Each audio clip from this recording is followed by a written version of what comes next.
Sir. అందరికీ నమస్కారం అండి. ఏ సినిమా సక్సెస్ అయినా నిర్ణయించేది బాక్స్ ఆఫీసే, అది అందరికీ తెలిసింది. కానీ ఈ సినిమాకి మాత్రం ముఖ్యంగా నేను కంగ్రాచులేట్ చేయాల్సింది ప్రొడ్యూసర్ అండ్ డైరెక్టర్ని. శ్రీనివాస్ గారు, సంక్రాంతికి రిలీజ్ చేద్దామని మీరు నిర్ణయించుకున్నారు, సంకల్పించారు, అనుకున్న పని సాధించారు, కాబట్టి మీకు కంగ్రాట్స్ అండి.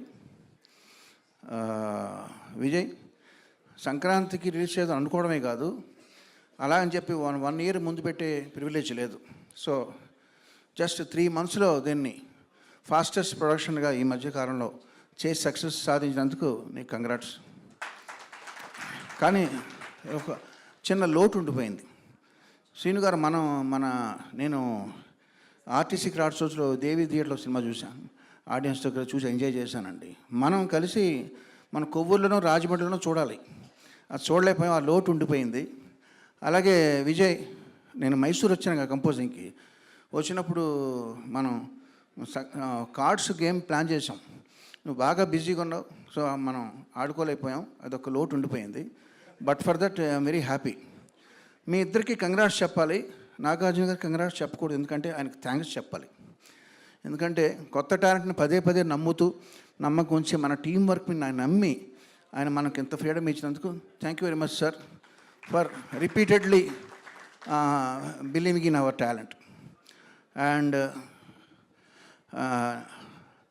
ఈ సినిమా నవరసభరితమైన సినిమాగా వచ్చింది. బట్ అందులో నవరసాలు అంటే ఏడుపు కూడా ఉండాలిగా. నరేష్ గారు బాగా ఏడిపించారు మమ్మల్ని. ఏడిపించడం అంటే నిజంగా అంత సెంటిమెంట్ మీ వల్ల సాధ్యమైంది అది. అండ్ చాలా మూమెంట్స్ ఉన్నాయండి సినిమాలో, నాకు బెస్ట్ మూమెంట్స్. నాకు సినిమాలో బాగా ఒకటే పిక్ చేయమంటే నాకు ఇష్టమైన మూమెంట్ ఏంటంటే, ఆశిక హర్ష అడుగుతాడు, ఏంటి ఒక్క మర్డర్కి ఇంత డబ్బా అంటే, ఒకటని నేను చెప్పానా అంట. So that was the best and నాకు బాగా నచ్చింది అది. ఇక చంద్రబోస్ గారితో నా అనుబంధం ఇలాగే కొనసాగాలి మీ విషెస్ ప్రకారం నరేష్ గారు. ఈ ముఖ్యంగా నేను చెప్పేది ఏంటంటే, విజయ్ నాకు స్ట్రైక్ అయింది. అంటే మనం రోజు చూసేది మన ఇంటి పక్క చెట్టు పెరట్లో చెట్టుకి విలువ లేదంటారు. అలాగా మనం ఎప్పుడు మనతోనే ఉంటారు కదా అని మర్చిపోయి ఓ పేరు. మన ప్రీ రిలీజ్ ఈవెంట్ని అంత చక్కగా కండక్ట్ చేసిన సుమా గారికి థ్యాంక్స్ చెప్పడం మర్చిపోయావు. ఓకే సార్, నీ బదులు నేను చెప్తున్నాను. ఇప్పుడు ఇది మూడు నెలల్లో కంప్లీట్ చేయాలన్నప్పుడు రీ రికార్డింగ్ కూడా మాకు 10 రోజులు ఇచ్చారండి చేయమని.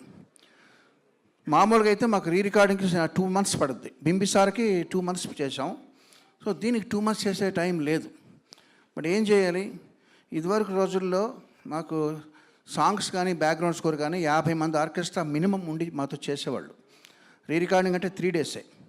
ఇప్పుడు 50 మంది 100 మంది చేసే పనిని కీబోర్డ్ ప్లేయర్లు అనబడే ప్రోగ్రామర్స్ వాళ్ళు చేయడం మొదలుపెట్టిన తర్వాత, ప్రోగ్రామర్స్ తల మీద ఎంత భారం పడుతుందంటే, నాకు ఒక్క కీబోర్డ్ ప్లేయర్ నాకు మెయిన్గా చేస్తాడు, జీవన్ తన పేరు. నేను జీవన్ నమ్ముకున్నానంటే, ఎవరది? Okay, thank you. నేను జీవన్ నమ్ముకుంటే ఈ సినిమా వరకు కుక్కతోక బట్టి గోదావరి ఈదినట్టే. అంటే జీవన్ కుక్కతోక కాదు, Jeevan is very talented. But 10 రోజుల్లో చేయడం అన్నది ఇంపాసిబుల్. సో నేను ఏం చేశానంటే, సరే 10 రోజుల్లో ఫినిష్ చేయాలి. నాకు బింబిసార్కి 2 months 60 రోజులు పట్టింది. సో మ్యాథమెటిక్స్ల ప్రకారం 6 కీబోర్డ్ ప్లేయర్ కావాలి. సో నేను జీవన్తో పాటు ఇంకొక 5 రప్పించి వాళ్ళని రోజు తోమడం అనమాట. సరే, ఎంతైనా వాళ్ళు మనుషులే కదండి.